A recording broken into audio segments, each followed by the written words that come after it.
भाकपा माले ने खोली पोल, बताया क्यों लाया गया सीएए कानून, बीजेपी पर किया हमला, मुजफ्फरपुर से फर्स्ट न्यूज बिहार के लिए मुमताज आलम की रिपोर्ट।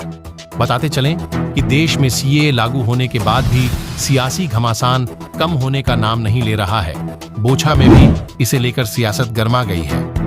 इस दौरान माले प्रखंड सचिव राम बालक सहनी ने कहा है कि लोकसभा चुनाव 2024 से ठीक पहले असंवैधानिक, भेदभावकारी और विभाजनकारी नागरिकता संशोधन कानून की अधिसूचना को एक गहरी राजनीतिक साजिश बताया है। आज भाकपा माले ने राष्ट्रव्यापी विरोध दिवस के तहत बोछाहा में विरोध दिवस का आयोजन किया। मैदापुर आरा मिल चौक से झंडा बैनर के साथ नारा देते हुए जुलूस निकाला गया, जो सरफुद्दीनपुर बाजार चौक पर नुक्कड़ सभा में तब्दील हो गया। जुलूस का नेतृत्व माले नेता सह मजदूर संगठन के जिला सचिव रामनंदन पासवान कर रहे थे। नुक्कड़ सभा को संबोधित करते हुए माले प्रखंड सचिव राम बालक सहनी ने कहा कि जब देश की जनता ने जुमलेबाज मोदी सरकार से छुटकारा पाने का मन बना लिया है, ठीक वैसे समय में सीएए लागू करने का मतलब है कि भाजपा सरकार जनता का ध्यान भटकाने के लिए नफरत व विभाजनकारी माहौल बना रही है। जिस दिन सुप्रीम कोर्ट में इलेक्टोरल बॉन्ड पर एसबीआई को जवाब देना था, ठीक उसी दिन सीएए का अधिसूचित किया गया है। यह अपने भ्रष्टाचार को छुपाने के लिए मोदी सरकार चाल चली है। जनता इस चाल को बखूबी समझ रही है।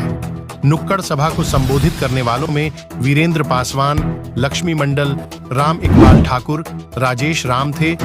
जुलूस में मुख्य कार्यकर्ता मनोज कुमार यादव, राजकिशोर राम, मंजू देवी, मालती देवी, सुनैना देवी, मोहम्मद मोहम्मुद्दीन, मोहम्मद तैयब, सिंघेश्वर राम व अन्य लोग थे। दूसरी बात है इसमें कि अब जमीन के कागजात जिनके पास होगा तो प्रूफ दे पाएंगे, उनको जो है देश का नागरिक माना जाएगा, वो देश का नागरिक बने रहेंगे।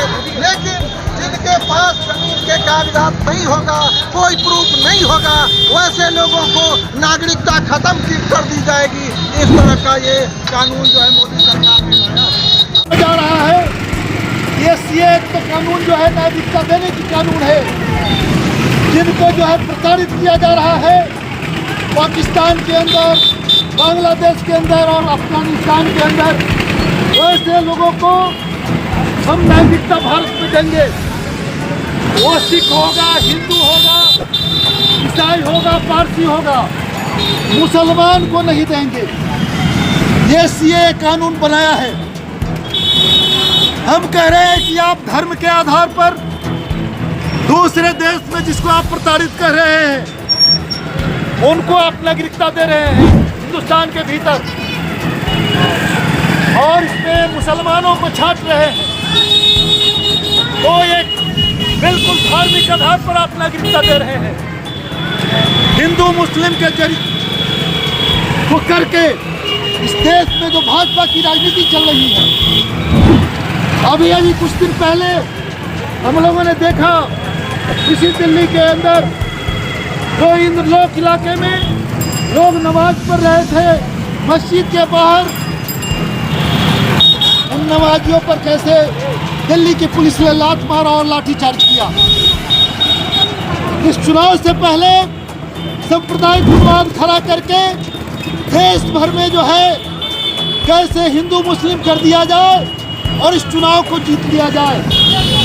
ये सरकार जो है जो वादा किया हिंदुस्तान के नागरिकों के साथ, हिंदुस्तान के किसान मजदूरों के साथ, उस वादा को पूरा नहीं किया।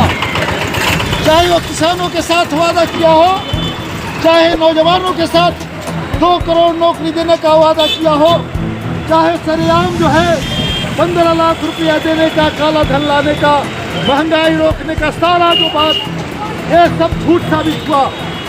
और अब जब चुनाव मुहाने पर है, आज देश की जनता ये बात पूछना चाहती है कि मोदी जी आपने देश के लोगों के साथ जो वादा किया, उस वादे का क्या हुआ। तो ये धार्मिक आधार पर देश को विभाजन करके, देश में उन्माद खड़ा करके 2024 का चुनाव जीतना चाहते हैं।